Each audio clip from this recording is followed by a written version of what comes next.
India TV YouTube channel को subscribe करें और बेल आइकन दबाएं। नमस्कार, मैं हूं पंकज भार्गव। इस वक्त की बहुत बड़ी खबर आपको बता दें, मोदी मंत्रिपरिषद की बैठक की आज सुबह 11 बजे प्रधानमंत्री मोदी ने कैबिनेट मंत्रियों के साथ मीटिंग की और अभी मोदी सारे मंत्रियों के साथ मीटिंग कर रहे हैं।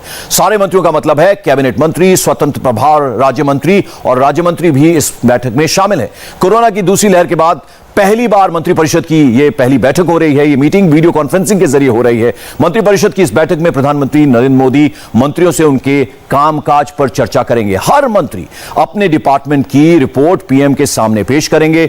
ऐसे कयास लगाए जा रहे हैं कि इस मीटिंग में मंत्रिमंडल विस्तार पर भी चर्चा हो सकती है और साथ ही जुलाई में प्रधानमंत्री मोदी बड़े फैसले ले सकते हैं, क्योंकि जुलाई में संसद का मॉनसून सत्र शुरू होना है। वैक्सीनेशन की रफ्तार और ज्यादा तेज की जाएगी और मंत्रिमंडल में मंत्रियों की संख्या को भी बढ़ाया जा सकता है। यानी कुछ ही देर में यह बैठक शुरू होने वाली है।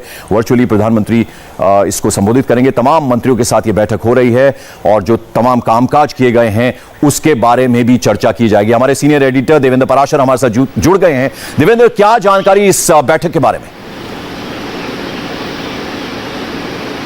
और कोविड के सेकेंड वेव के बाद ये मंत्रिपरिषद की पहली बैठक है और आप देखें तो नरेंद्र मोदी ने अपने दूसरे टर्म में इस प्रकार की बैठकों का सिलसिला इस लिहाज से शुरू किया था और पहले टर्म में भी ये बैठकें होती थी, जिसमें उनकी कोशिश ये रहती है कि अगर एक मंत्रालय का कोई कामकाज हो रहा हो तो ऐसा ना हो कि दूसरे मंत्रालय उसके बारे में जाने ना। तो इसलिए एक कह सकते हैं कि इंफॉर्मेशन कोऑर्डिनेशन के लिहाज से पीएम मोदी ने इस कंसेप्ट को शुरू किया था, जिसमें काउंसिल ऑफ मिनिस्टर्स की बैठक होती थी और हर एक बैठक में 2 से 3 मंत्रालयों के कामकाज को लेकर विस्तृत चर्चा होती थी, प्रेजेंटेशन होता था, ताकि बाकी मंत्री भी ये जान सकें कि जैसे सड़क परिवहन मंत्रालय में क्या हो रहा है, दूरसंचार मंत्रालय में क्या हो रहा है, कृषि मंत्रालय में क्या हो रहा है।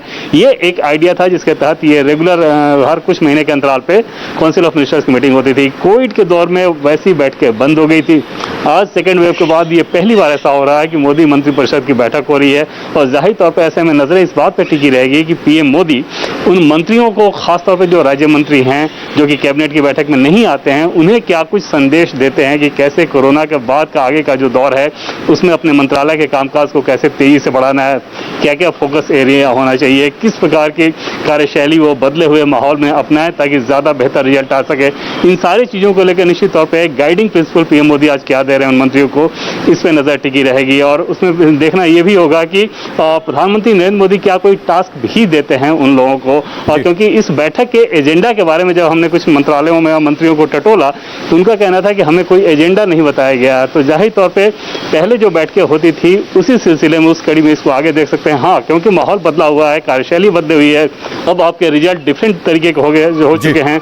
इन विषम परिस्थितियों में आपको मंत्रालयों में रिजल्ट हासिल करना है। तो इन सारी चीजों को ध्यान में रखते हुए निश्चित तौर पर यह बैठक बहुत ज्यादा महत्वपूर्ण रहने वाली है। बिल्कुल, आप बने रहे हमारे साथ। देवेंद्र पराशर, मैं लौटता हूं आपके पास। आपको बता दें कि जून के आखिरी दिन मोदी की सभी मंत्रियों संग ये जो बैठक है बेहद अहम मानी जा रही है, क्योंकि कल से जुलाई का महीना शुरू हो रहा है और जुलाई में कई बड़ी एक्टिविटीज होने वाली हैं। संसद का, जैसे कि हमने आपको बताया, मॉनसून सत्र शुरू होना है, मंत्रिमंडल का विस्तार हो सकता है और वैक्सीनेशन की स्पीड भी जुलाई में ही रफ्तार पकड़ने वाली है। तो उस लिहाज से यह काफी महत्वपूर्ण है बैठक।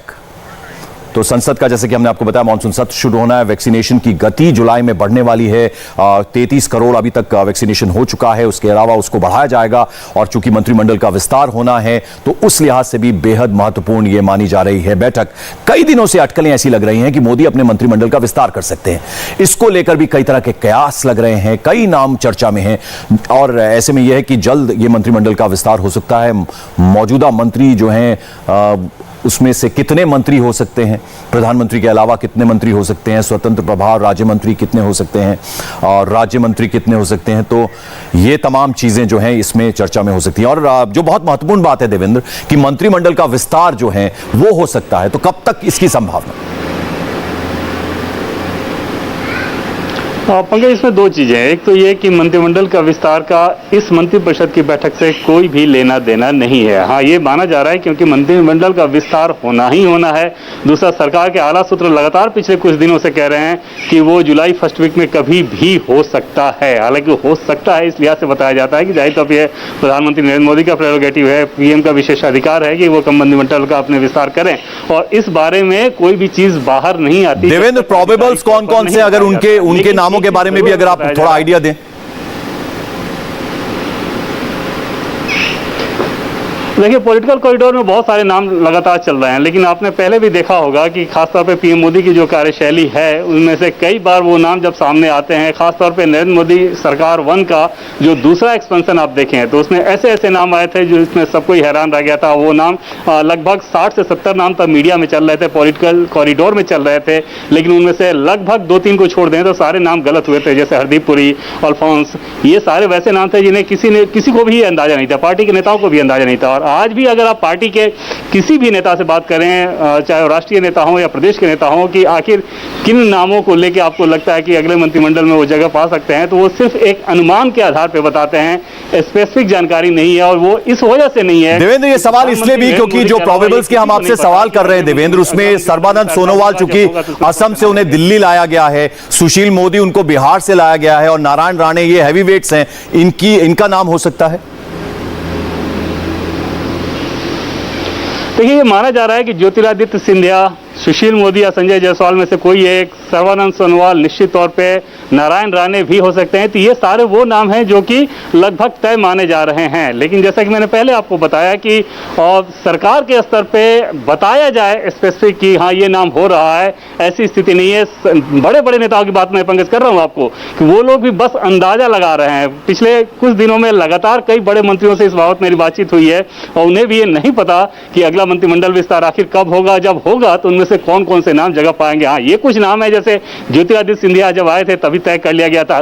सर्बानंद सोनोवाल आसाम में सीएम थे, सीएम जब नहीं रहे तो जब वो दिल्ली आए थे तो पार्टी के साथ जो उनकी बातचीत हुई थी तब पार्टी की तरफ से उन्हें बताया गया था, जेपी नड्डा के घर पे जो बैठक हुई थी उसमें यह बताया गया था कि आपको केंद्र सरकार में जगह दी जाएगी, अब राष्ट्रीय स्तर पर आपको काम करना है। चलिए देवेंद्र, आप नजर बनाए रखें, जैसे ही ये बैठक शुरू होगी हम आपके पास वापस आएंगे, कुछ और डिटेल्स लेंगे। फिलहाल आपका बहुत बहुत शुक्रिया। और आज की नमस्ते, मैं हूं मीनाक्षी जोशी। वीडियो और खबरों से अपडेट रहने के लिए India TV YouTube channel subscribe करें, बेल आइकन दबाना ना भूलें। जुड़े रहें इंडिया टीवी के साथ।